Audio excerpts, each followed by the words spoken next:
Arizona Territory. 1881. The desert night stretched wide and endless, a black sheet pierced only by the cold glow of the moon. The land breathed dust and silence, the kind of silence that pressed heavy against the chest. A lone coyote's cry carried across the sagebrush, thin and sorrowful. Beyond the jagged ridges, the wind scoured the sand, whispering of secrets too painful to name. It was in this lonely hour that Clara Whitford stumbled into the darkness, barefoot, bloodied, and clutching nothing but a torn sheet against her bruised body. Her father's gambling debts had finally been called in, and she had been the payment. At first, she thought it a cruel joke, but when the papers were signed and the vows spoken under a preacher's reluctant eye, there was no laughter, only the sound of chains being fastened around her spirit. That night, in the house of Grady Holt, she learned what kind of man her father had bartered her to. A man whose boots shined, whose land stretched across valleys, but whose heart was nothing but rot. He had torn at her with a smile as if cruelty were his birthright. When the moment passed, she did not scream. She only waited for the strength to rise. And when it came, she fled. The desert floor was cruel beneath her feet, cutting her skin until each step burned. The sheet slipped, dragging across the rocks, but she held it close as though it could shield her from shame. Her breath came ragged, mixing with the dry wind. Behind her, far off, she could still hear the echo of hooves men sent to reclaim what Holt believed belonged to him. Yet the further she ran, the fainter they became, until at last the night wrapped her in its lonely arms. Hours later, weak and trembling, she found herself at the edge of a small ranch tucked into the folds of red earth. A lantern glowed faintly against the wooden cabin, the only light for miles.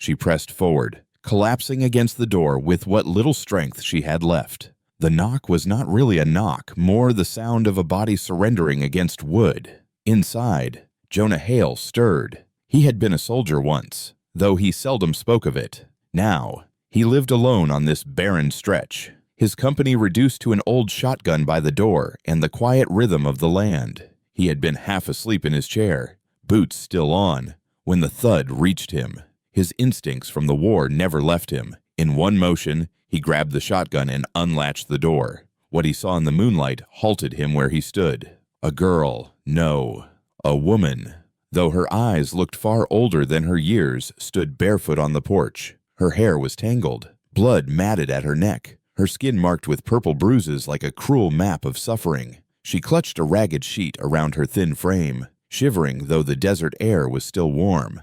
Her gaze was vacant, yet alert, like an animal that had been hunted too long and had finally given up running. Jonah lowered the shotgun, though his grip stayed tight. He did not ask her name, nor her story. Words, he knew, often broke a soul already fractured. Instead, he shrugged off his old wool coat and held it out. She hesitated, staring at the fabric as if it were a trick, before wrapping it tightly around herself. Her lips parted, and a voice emerged, steady, though her body trembled. "I'm not clean," she whispered. The words hung in the air, fragile, damning, but Jonah did not flinch. He did not nod, did not turn away in disgust or pity. He simply gestured toward the small tack room near the barn, a place where saddles and harnesses hung, gathering dust. "You can rest there," he said, his tone even, offering neither judgment nor question. She moved as though her body might collapse at any moment, each step a negotiation with pain. Jonah watched her disappear into the shadows of the tack room. Then he set water to boil, the crackle of the fire filling the silence that stretched between them. Outside, the desert dawn began to pale, streaks of soft light touching the ridges in the distance. Jonah settled himself on the porch, boots resting in the dust, arms folded across his chest. His shotgun leaned within reach against the wall. He didn't know her name. He didn't need to. What mattered was this someone would come looking, a man who thought power excused cruelty. Jonah had fought men like that before on battlefields, in smoky saloons, even in the very streets of towns that claimed to uphold law. Such men always returned, louder and meaner. And if the fight had come to his doorstep again, then so be it. Inside the tack room, Clara curled against the wall, drawing the coat closer around her thin shoulders. Her body ached, but it was the hollowness in her chest that weighed most. She had fled the hands of a man who called himself her husband, but she could not outrun the thought that he still owned her, if only in the eyes of the law. She pressed her face into the rough fabric, smelling dust and leather, and tried to breathe through the shame. For the first time since her flight, the tears came not loud, but silent, rolling into the collar of Jonah's coat. And outside, on the porch, Jonah Hale waited. The land around him was quiet, but not peaceful. It was the kind of quiet that warned of approaching storm. Somewhere beyond the ridges, he thought he heard the faint thud of hooves carried on the wind. He narrowed his eyes toward the horizon, and the firelight flickered against the lines carved deep in his face. This wasn't over, not by a long stretch. The morning sun climbed slowly over the red ridges, painting the Arizona desert in shades of copper and gold. Heat shimmered off the sand even before noon, carrying with it the sharp scent of sage and dust. Jonah Hale had risen early, as he always did, to set a kettle on the fire and see to the animals before the day grew unbearable. Yet this morning felt different, heavy with a warning he couldn't quite shake. The dogs were the first to sense it. Their low growls rumbled in their throats as they paced near the gate. Jonah wiped his hands on his trousers and stepped onto the porch. Eyes narrowed against the glare. A rider appeared on the trail, moving fast, the pounding of hooves sending up a cloud of grit that hung in the air like smoke. The man pulled up hard, dust swirling around him. He was broad-shouldered, with a scar running from cheek to jaw, and a revolver strapped to his hip that bore the wear of long use. His eyes were flat, the kind that had seen too much cruelty and made peace with it. "Morning," Jonah said evenly, resting one hand on the post of his porch. The shotgun leaned just inside the doorway, within easy reach. The rider didn't return the greeting. "Saw a girl come through here?" he said. "Blonde, barefoot. Might be wearing a sheet." His voice was sharp, impatient, like he had better things to do than waste words. Jonah squinted, as though the rising sun itself were what he was scrutinizing. "A girl, you say, sounds like a strange sight for these parts. Maybe you've lost your wits with the heat." The man's expression hardened. "She belongs to Mr. Grady Holt. Ran off this morning. She's his wife now. Papers signed and sealed. I'm just here to bring her home." Jonah let the words hang. The name meant nothing to him personally, but the weight behind it did. Holt he'd heard it before, whispered in town when men spoke of land deals and debts, always with a shadow of resentment. A man rich enough to buy silence, cruel enough to enjoy it. Jonah didn't answer right away. Instead, he walked slow to the well, drew up a bucket, and let the water splash hard into the trough. The sound cracked the tense silence like a whip. Then he turned, his gaze level. "You see a girl running barefoot through cactus and rock, wearing nothing but a sheet. You don't bring her home. You bring her help. That girl's got bruises on bruises. And the man she ran from ought to be ashamed to call himself anything but a coward." The rider's eyes narrowed to slits. His hand twitched near the revolver, though he didn't draw. "You sure you want to be the man standing between Mr. Holt and his wife?" Jonah's voice was calm, steady as stone. "I'm sure I ain't moving." The air thickened, heavy as if the whole desert held its breath.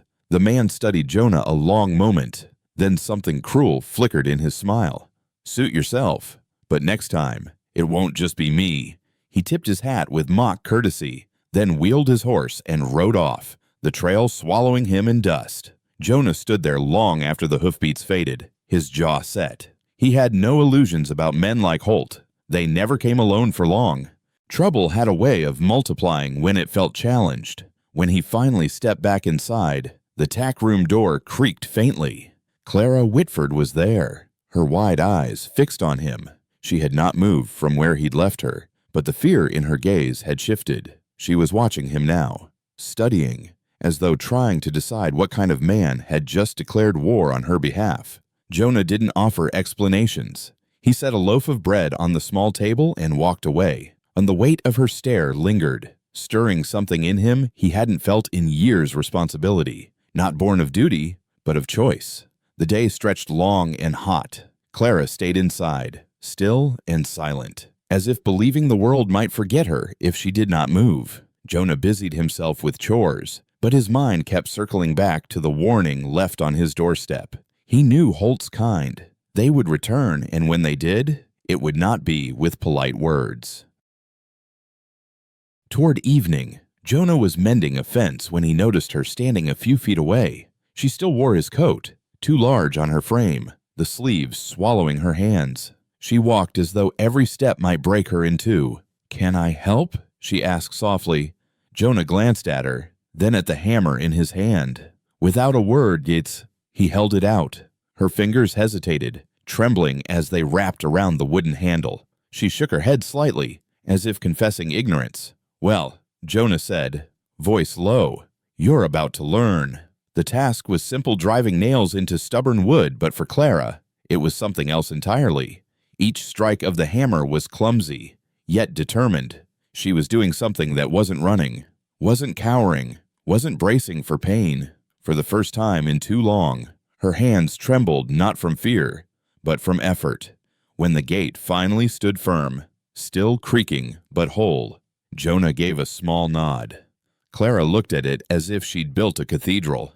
A flicker of pride touched her worn face. Later, they sat together beneath the porch roof, saying nothing. The sun sank low, painting the desert in fire and shadow. Chickens scratched in the dust. A hawk circled high overhead. Clara's gaze lingered on the horizon. "You think he'll come back?" she asked. Jonah didn't look at her when he answered. "I'd bet my last boot on it." She nodded slowly. The words should have chilled her, but instead they steadied her, because this time she wasn't alone. And Jonah noticed something then. The trembling in her hands had stilled. The desert was bracing for a storm, and for the first time so was she. The days that followed passed with a fragile quiet, like the land itself was holding its breath. Clara Whitford remained in the tack room through most mornings, the heavy wool coat draped around her shoulders, her hair falling in tangled strands across her bruised face.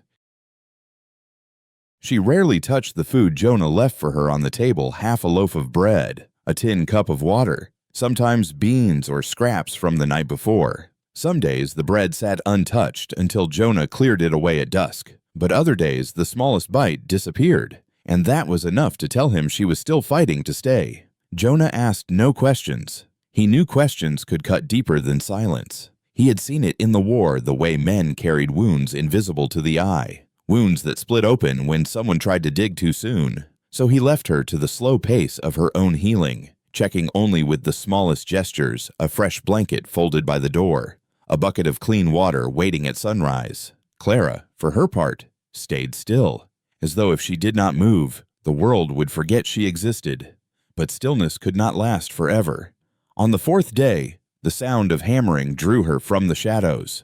Jonah was fixing the front gate, again stubborn thing that never quite held straight against the desert wind. She stood in the doorway of the tack room, watching him drive nails with practiced strength. The sleeves of his canvas shirt rolled high on his forearms. He moved without hurry, steady as the ticking of a clock, the way only men who had already lived through chaos could move. Something stirred in her, then a need to step outside, if only to remember what sunlight felt like. Barefoot, she padded across the dirt, still wearing Jonah's coat that dwarfed her frame.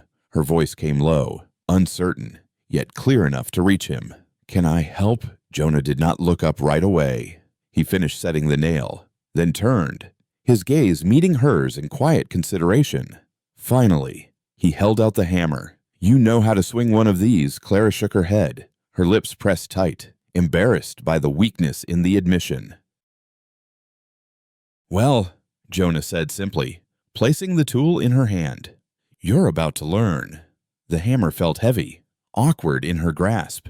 The first strike landed far off the mark, the nail bending sideways. She flinched, stepping back as though expecting anger or scorn.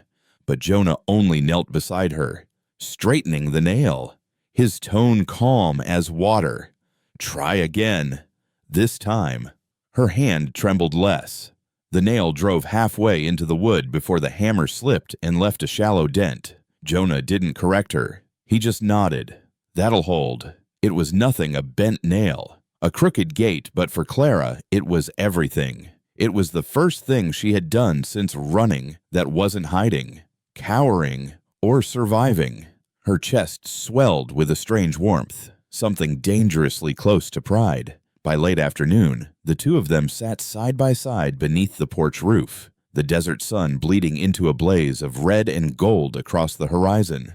Chickens scratched lazily in the yard, too, and the air carried the smell of dry grass and hot earth. They did not speak. Jonah had never been a man for words, and Clara was too raw for them.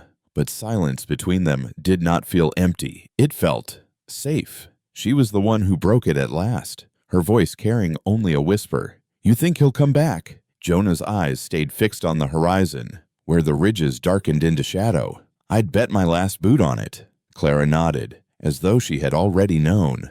But there was something different this time. She wasn't shaking. The fear had not left her. Not fully, but it no longer ruled her every breath. That night, sleep came fitful. In the tack room, Clara dreamt of heavy footsteps and cruel laughter, her body still remembering every bruise. She woke gasping, clutching Jonah's coat tighter. The barn lantern flickered faintly outside, and she drew comfort from the steady rhythm of it, as if the flame itself promised she wasn't alone. Meanwhile, Jonah sat awake on the porch, rifle across his knees. He had not kept watch like this since the war, when he and other boys too young to shave took turns staring into the dark, praying the enemy would wait just one more night. His bones ached now. His shoulders bore the weight of years, but the old instinct returned as natural as breathing. He would not let harm pass his threshold again. At dawn, Clara surprised him. She stepped into the yard, her face pale but determined, carrying the bucket he usually hauled from the well. The weight was too much for her frail arms, and half the water sloshed onto the ground before she reached the trough. She cursed under her breath, cheeks flushing at the clumsy failure. Jonah rose slowly, walked over, and steadied the bucket with his large hand. "It ain't about not spillin'," he said. "It's about trying again tomorrow." She met his gaze then, really met it, and for the first time he saw a flicker of something other than fear in her eyes, something like will. The desert stretched vast around them, a place that swallowed lives whole. But within that small ranch between the bent gate and the cracked porch, something fragile was beginning to grow. Clara was no longer just a hunted woman in a stranger's coat. She was learning, step by step, that she could build, carry, and even stand beside a man without shrinking. And Jonah, though he said little, felt the change as sure as the rising sun. The storm was still coming. Of that, neither of them had doubt. But for now, there was the faintest glimmer of strength in her trembling hands, and that, Jonah thought, was worth more than all the law papers Holt could buy. By the time the fourth week settled over the ranch, the land had turned restless. The desert always whispered warnings before trouble, and Jonah Hale felt it in his bones. The nights grew stiller, too still, and the dogs barked at nothing. Even the chickens seemed unsettled, clucking sharp at shadows that passed unseen. Jonah kept his rifle closer than before, polishing the barrel with the same patience he gave to his evening chores. Clara noticed, though he never spoke of it. One evening, as the sun dipped low and the ridges glowed like burning coals, Clara sat on the porch with him. She pulled the coat tighter around her shoulders, though the air was warm, her eyes following the horizon as though she could sense the danger too. "They'll come," she whispered, voice barely above the desert wind. Jonah didn't look at her, only nodded. "They will." She swallowed, her throat dry. "Will you dare to stand between me and them again?" He set the rifle gently across his lap. "There ain't much else worth standing for." It was not a promise of safety. Jonah never offered words he could not keep, but it was enough to steady her heart. The next day passed slow, heavy with silence.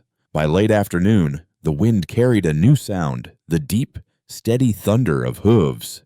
Dust rose on the trail, thick and angry, as three riders tore across the plain.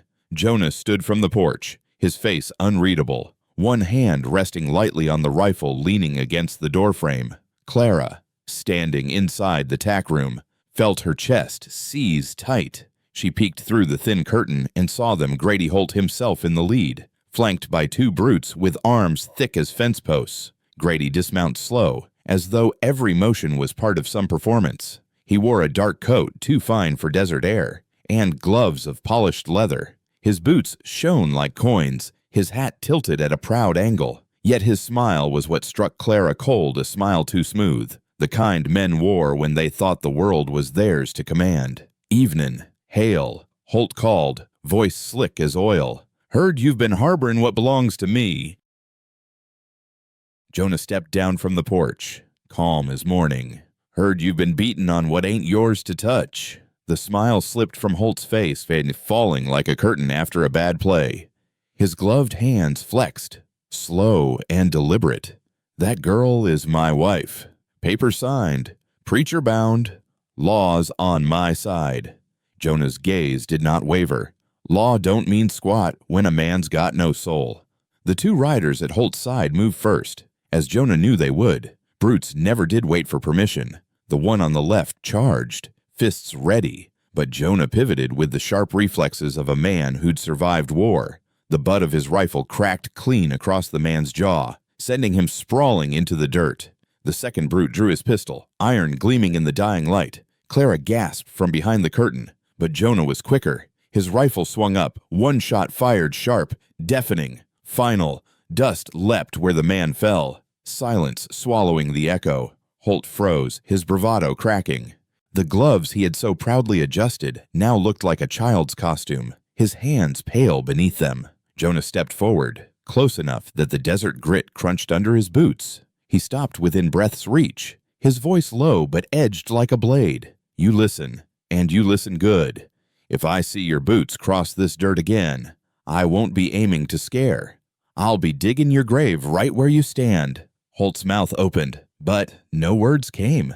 The smugness had drained from him, leaving only the hollow shell of a coward. He backed toward his horse, his hat tilted low to hide the shame etched on his face. With a snap of the reins, he and his remaining man rode hard into the fading light, tails tucked like whipped dogs. For a long moment, Jonah stood there, rifle still in hand, breathing slow. The desert exhaled again, as though it too had waited to see which way the scales would tip. The tack room door creaked open behind him. Clara stepped out, trembling not with fear this time, but with something that startled her relief. She watched Holt's retreating figure vanish into the horizon, and for the first time in weeks, her shoulders lowered. She looked at Jonah, standing steady in the dust, the man who had faced down her nightmare without flinching. "You didn't have to," she began, but her voice caught. Jonah finally turned to her, his expression unreadable. "I reckon I did." The sky above them burned with the last light of day, crimson bleeding into violet. Clara stepped closer, still clutching the coat around her, and for the first time her eyes did not look vacant. They looked alive. Jonah returned to the porch, set the rifle back against the wall, and eased himself into his chair. He lit the lantern, its glow casting long shadows across the yard where blood and dust had already begun to settle. Trouble had come, and trouble had been turned away for now, but both of them knew it was not the end. Holt was a man who would not forget humiliation. Yet as Clara stood there, watching Jonah rest as if nothing had changed, she felt something stir inside her. Not safety, not entirely, but trust. And that, she realized, was the beginning of freedom. The weeks after Grady Holt's retreat unfolded with an almost unnatural quiet. Trouble had been driven back, at least for now, and the ranch settled into rhythms that felt, if not normal, then survivable. Each dawn broke with the same sharp brilliance, spilling golden light across the desert ridges. Each evening carried with it the hush of cicadas, the smell of dust cooling beneath the stars. For the first time in her young life, Clara Whitford felt herself slipping into something like routine. She rose early, not long after Jonah, and learned to carry buckets from the well without spilling half their contents. She collected eggs from the hen house, though she jumped the first time a hen pecked her knuckle. She learned to mend shirts with a crooked but determined stitch, and sometimes she even hummed while she worked, surprising herself with the sound. Jonah never praised, but he never criticized either. His silence was its own form of steady company. He showed her how to grind corn for supper, how to split kindling for the fire, At the end of the day, they often sat together on the porch, watching the horizon turn from gold to crimson to black. They spoke little, but in those stretches of silence, Clara felt something fragile taking root. Trust. It was on a morning heavy with spring heat that the illusion of peace cracked. Jonah had set out early to check fence lines, and Clara found herself moving slower than usual. She had woken with a weight in her body that seemed unfamiliar, a heaviness low in her belly that wasn't there before. She brushed it off at first, busying herself with sweeping the tack room and washing the little tin cups they used for water. But as the hours wore on, she couldn't ignore it. Her hands drifted again and again to her stomach, pressing against the faint swell beneath her dress. By noon, when Jonah returned, he found her sitting on the edge of the porch, pale and still. She didn't look up when he approached. "You are right." His voice was even, but there was something sharper behind it, concern he didn't show often. Clara kept her gaze fixed on the dirt at her feet. For a long moment, she said nothing. Then, finally, the words broke free, soft and halting. I think I'm carrying his child." The desert seemed to fall silent around them. Even the cicadas stilled. As though listening, Jonah stood there, the weight of her words sinking like stone. Clara turned at last, her eyes brimming with a storm she could no longer hold back. "What do I do, Jonah? How can I love something born of him? How can I carry this shame inside me every day?" Her hands trembled as she pressed them against her belly. "Os as a soul. I'm not clean. I'll never be clean." Jonah's chest rose and fell once. Slowly, he lowered himself to the porch beside her, boots creaking against the wood. He rubbed his palms together, staring out at the empty horizon, the same way he did when weighing whether to shoot or stand still. Then he spoke, voice low, steady as ever. "You let it live." Clara's head snapped toward him, disbelief flashing in her eyes. Even if it's his. Even then, Jonah finally met her gaze. His eyes, weathered by years of war and solitude, carried no pity, only truth. That baby don't carry his sin, only yours, only what you choose to give it. You ain't broken, Clara. You're just beginning again. The words shattered her, not because they were cruel, but because they were kind in a way she hadn't expected. The walls she had built around her heart gave way, and she broke shoulders trembling, tears streaming as she leaned into Jonah's chest. He didn't speak, didn't offer hollow comfort. He only held her, arms steady, as if cradling something worth keeping. Hours passed before she could breathe without sobbing. The sun had begun its slow descent, painting the desert with long shadows. Clara sat beside him still, her head resting against the rough fabric of his shirt, her hands no longer clutching at her belly in fear, but resting there more gently, as if she might, someday, learn to accept. In the days that followed, she found herself watching Jonah with new eyes. He never once recoiled when she touched her stomach. He never once looked at her with the judgment she feared. When they walked into town together, yes, he insisted she come. Sitting tall and unflinching beside her, she heard the whispers.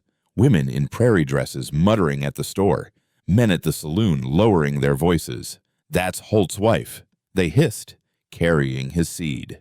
But Jonah never faltered. He bought her bolts of cloth for baby blankets, a small wooden cradle from the carpenter. Even though the man looked at him as though he were a fool, Jonah carried the cradle himself, setting it on the porch with the same quiet pride he had once given to stacking rifles in formation. Clara saw it then. He wasn't ashamed. He wasn't afraid. And if he could bear the whispers so, maybe she could too. One evening, as they sat together by the fire inside the cabin, Clara reached for the knitting Jonah had bought her. Her hands were clumsy, the yarn knotting more often than not. But she laughed, truly laughed when the mess tangled hopelessly. Jonah glanced up from his chair, and though he didn't smile, there was a warmth in his eyes that made her laugh harder. The desert outside was still dangerous. Holt's humiliation was not the kind of wound a man forgot. But for the first time, Clara felt that even if the storm came again, she might be able to face it not alone, but with Jonah by her side. And deep within her, she began to wonder if love could grow not in spite of pain, but through it. The whispers began almost as soon as Clara Whitford set foot in town beside Jonah Hale. Dry Creek was no stranger to gossip. The town was little more than a handful of clapboard buildings strung along a dusty road, yet its people could carry tales faster than any telegraph. By the time Clara and Jonah walked past the general store, heads turned. Women in bonnets leaned closer together, whispering behind their gloved hands. Men in sweat-stained hats shifted on the boardwalk, eyes narrowing, voices low. "That's Holt's girl," one muttered, "carrying his child." Another added, "And that fool Hale's standing by her like it's his own." Clara heard every word, each whisper cut like a lash across her back. Her instinct was to shrink, to let the oversized coat swallow her whole, to look down at her feet and pretend she wasn't there. But Jonah didn't slow. He walked beside her steady, broad shoulders squared, gaze fixed forward as if no voice in the world had the right to touch them. When they reached the mercantile, he held the door open for her. Clara hesitated, trembling, but his nod urged her on. Inside, the store smelled of flour sacks and kerosene. Behind the counter, Mr. Weaver glanced up, his face stiffening as recognition struck. For a moment, he said nothing. Then Jonah's voice, calm as ever, cut through the tension. "Need cloth," he said, something soft enough for a baby blanket. The word baby seemed to ripple through the store. Mrs. Weaver, folding fabric on the side table, froze mid-motion. A woman nearby gasped softly. Clara wanted to vanish, yet Jonah's tone remained level, unbothered, as though he had just asked for nails or flour. "Mr. Weaver cleared his throat, fumbling with the bolts of fabric. "Course. Hale. We got cotton. Few patterns left." Clara touched the fabric hesitantly. Her fingers lingered on a pale blue cloth, soft under her hand. It was the first time she had chosen something for the life growing inside her, and the act sent a shiver through her chest. Fear and tenderness mingled in one. Jonah nodded once, set coins on the counter, and carried the bundle himself. When they stepped back onto the street, Clara risked a glance at him. He hadn't said a word, but his silence was its own shield. Somehow, walking beside him, she found the strength to lift her chin. Back at the ranch, life moved in quiet circles. The cradle Jonah had bought sat near the hearth, its wood smelling of fresh pine. Clara often caught herself staring at it, her hands unconsciously resting against her stomach. At night, she sat by the fire knitting clumsy rows of yarn. Her stitches were uneven, the fabric lopsided, but each knot held a piece of her heart. Jonah never commented on her work, never offered false praise. Yet once, as she struggled with a particularly stubborn knot, she heard the faintest chuckle from his chair. She looked up in surprise. His lips had curved, just barely, and the sound was so rare, so unexpected, that she found herself laughing too. The cabin echoed with warmth that no fire alone could make. In the stillness of those evenings, they began to share more than silence. Clara spoke of her childhood in fragments, the meadow near her father's farm where she used to chase fireflies, the nights she prayed her father's gambling debts wouldn't swallow them whole. Jonah listened, saying little, but his eyes carried the weight of someone who understood broken things. One night, when the wind rattled the shutters and the fire burned low, he spoke of the war, not of battles won, but of boys buried far from home. "We thought we was fightin' for something greater," he said, voice thick, but most days it felt like all we were fighting for was to make it back alive. He paused, staring into the flames. "I did, but a piece of me stayed there." Clara reached across the table, laying her hand gently on his scarred knuckles. He didn't pull away. The town did not soften quickly. Each Sunday, Osley, when Jonah walked Clara to the small wooden church, the whispers followed.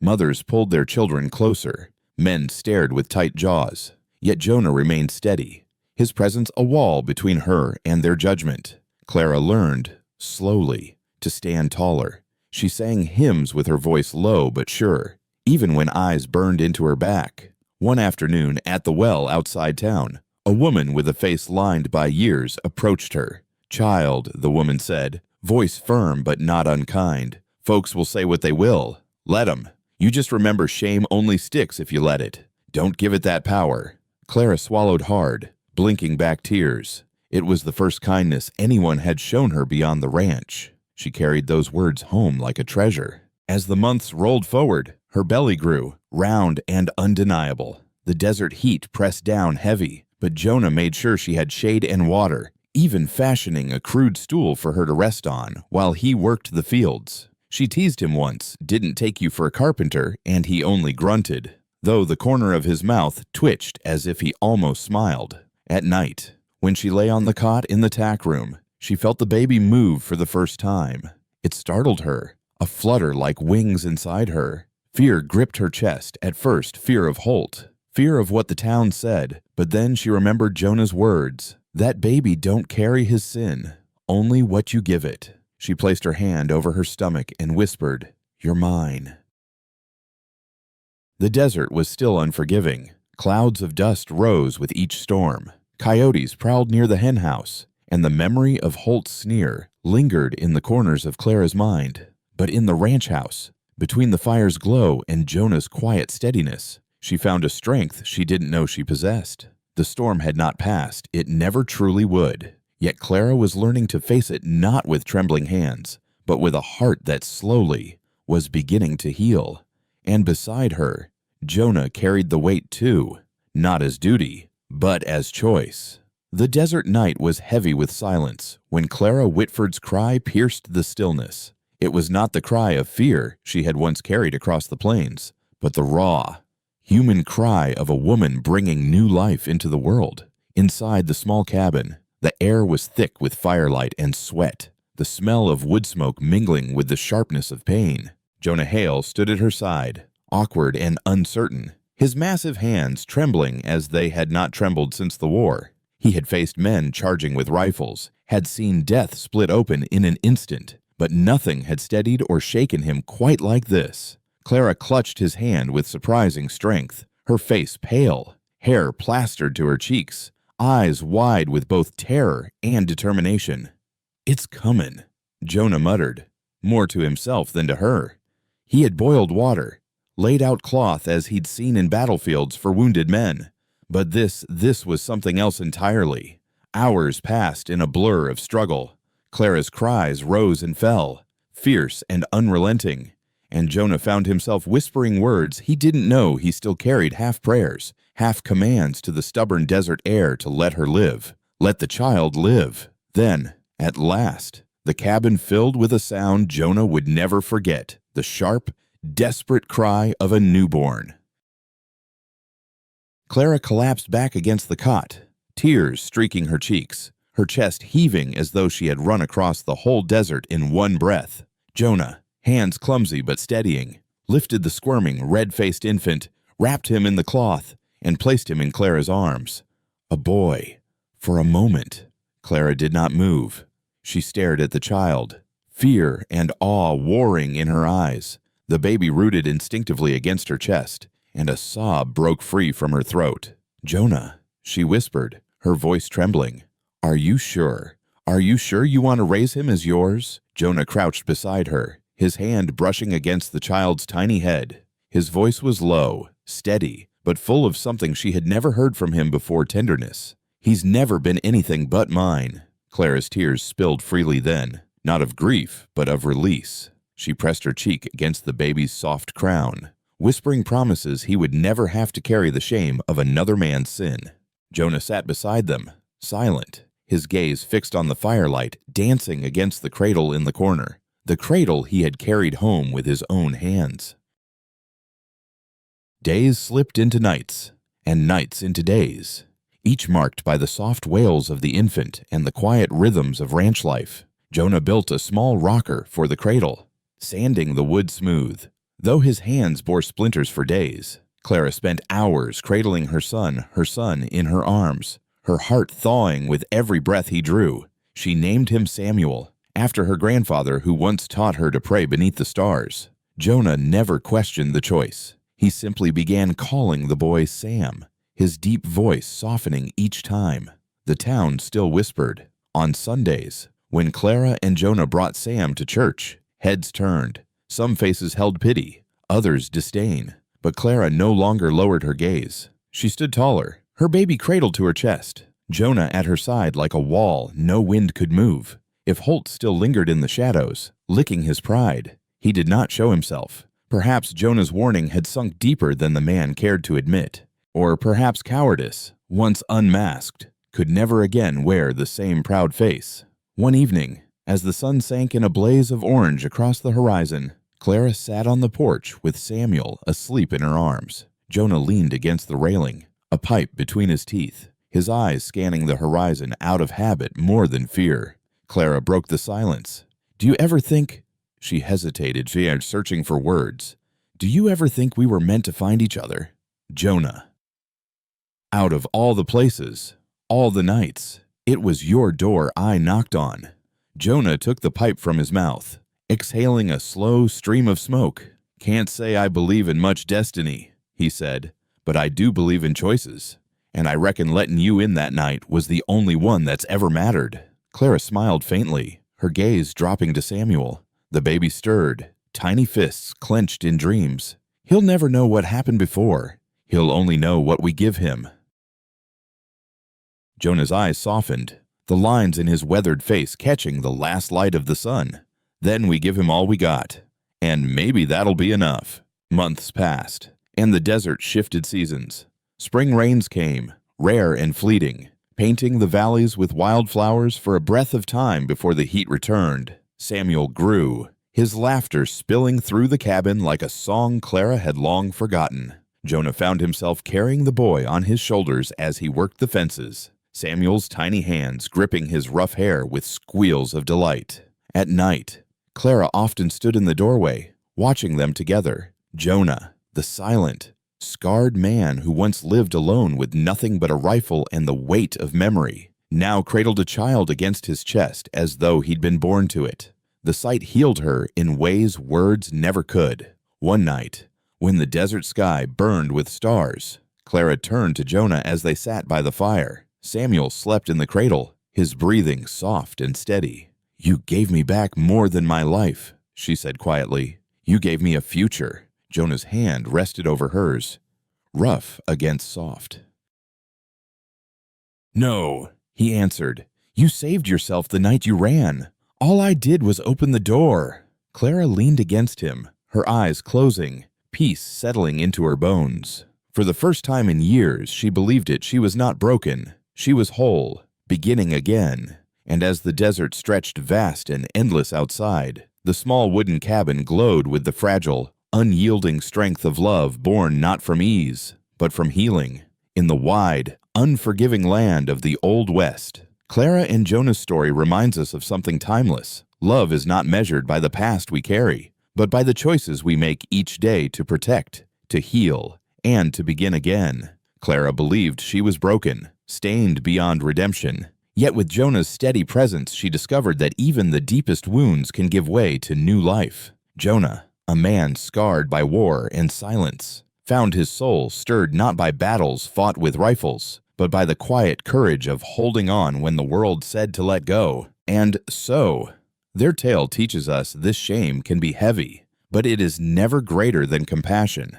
What others call ruin can still be the soil where love takes root. Sometimes the bravest act is not to fight enemies with steel, but to choose to stand beside someone the world has cast aside, and in that choice, to build a family from ashes. If this story touched your heart, I invite you to share your thoughts in the comments below. Would you have the strength to love what others might reject? And if you wish to walk with us through more stories of healing, hope, and the human spirit, please subscribe to the channel. Every tale we tell is a lantern in the dark, a reminder that no one is ever beyond saving.